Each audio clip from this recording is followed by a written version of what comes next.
1, 2, 3, 4, 1, 2, 3, 4.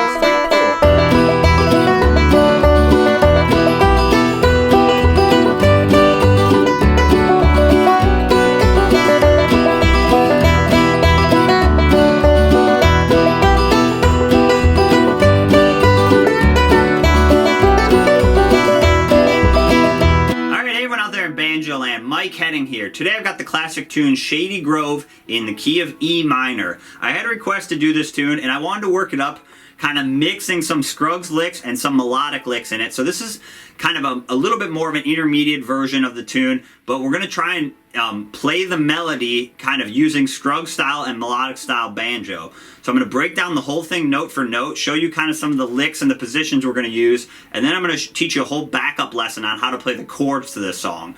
Alright, here's Shady Grove in the key of E minor. Alright, so here's Shady Grove. Remember, I've got my 5th string tuned up a whole step higher than it normally is, so it's up to an A. So you can go up to your 7th fret,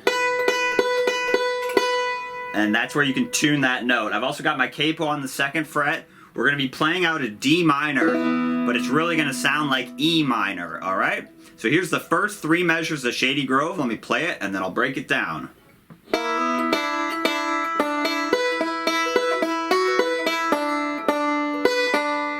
One more time.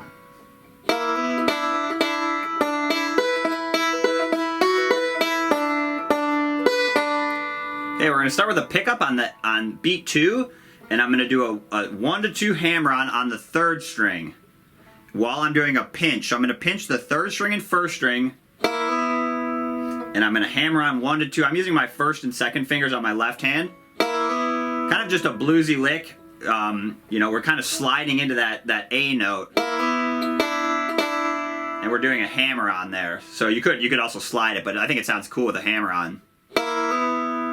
So I'm pinching the 3rd string and 1st string at the same time I'm hammering on. And then I'm going to move my 1st finger up to the 1st fret of the 2nd string, and I'm going to pinch the 2nd and 1st strings twice. So the whole thing sounds like this. 1. So let's count it. So it's 1, 2, and 3, 4. Give those last 2 notes a full quarter note. So it's 1, 2, and 3, 4. And if that's giving you trouble, you could also just substitute that 2nd fret and just play that note. That would also work. But I think it sounds kind of cool. I wanted to give this one a little bit of a bluesier kind of edge to it, and I think some of those slides sound really cool. So I'd encourage you to practice that. Again, it's a cool lick you can use in D. So one more time. Here we go. 1. And then you're going to keep your 1st finger down of your left hand. I'm going to do a 1-3 hammer-on the 2nd string.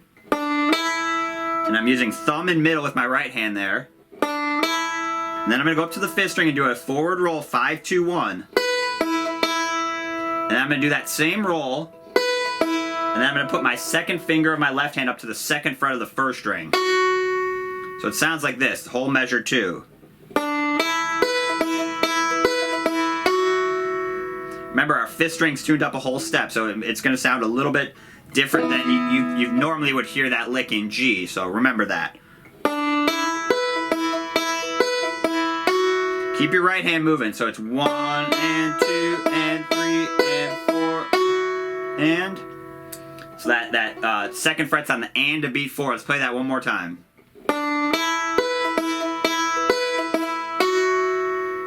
Okay, now here's measure 3. We're going to hit the open 5th string, open 1st string. So I did thumb middle there. And then I'm going to keep my 1st finger down with my left hand, and I'm going to play the 2nd string twice with my thumb. I brought my thumb down there. You could also play with your index finger of your right hand if you wanted to.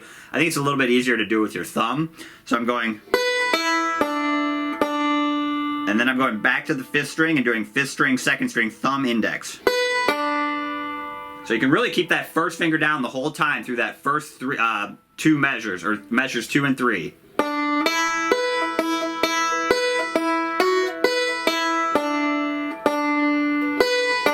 Let's play just 2 and 3 a few times.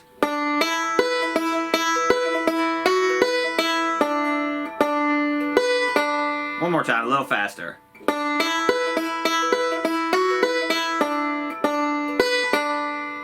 Okay, let's play the first 3 measures. 1.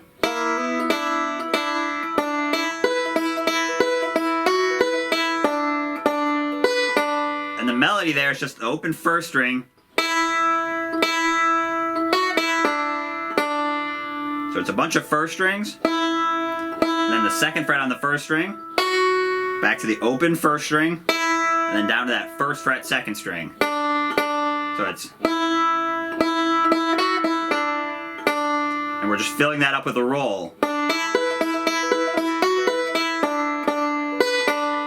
One more time.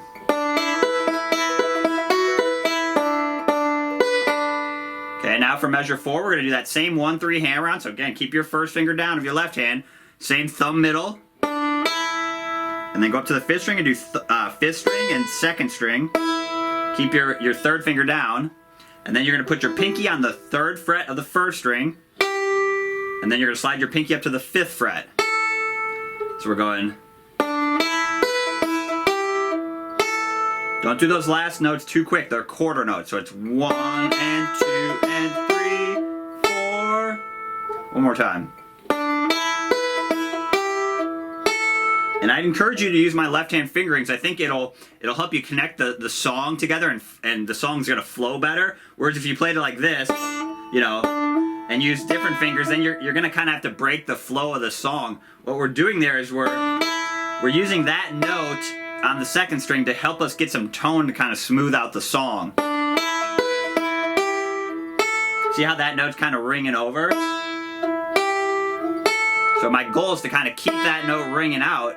It's going to help the song kind of sound smoother. All right, so I'd really recommend using my left-hand fingerings. They're the numbers and the circles below the tab. So, you know, the 1 is your index finger, 2 is middle finger, 3 is ring finger, and 4 is pinky. Okay, so let's play measure 4 one more time.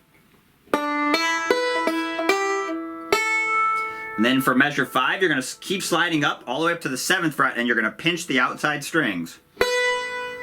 So remember, you got quarter notes in measure 4, so it's 1 and 2 and 3, 4, and then 1. So don't do those too quick. You give yourself plenty of time. So it's 3, 4, 1, and we're pinching on beat 1. And then we're going to bring our thumb down and do thumb middle, 2nd string and 1st string. And you're going to put your 2nd finger on the 6th fret of the 2nd string. Kind of up in here in either a D minor or an F, depending on how you want to think of it. Kind of that D minor chord up there. So we're walking up, and then you pinch, put your 2nd finger down on the 6th fret of the 2nd string, and we're going to bring our thumb down and do thumb middle. And then we're going to do a forward roll, 5, 2, 1, 5. So you pinch, and your thumb comes down. So it's, and the melody is really up on that top string. It's also the open 5th string, same note. So what I'd recommend is don't hit that 2nd string too hard. That's just kind of a harmony note. So you kind of want to imply the 1st string. So it's, see, I'm kind of exaggerating that. It's not, you know, you don't want to hear that 6th fret. That's just a note for harmony. So this is good practice, you know, accenting different notes. Okay, let's play 4 and 5 together. So it's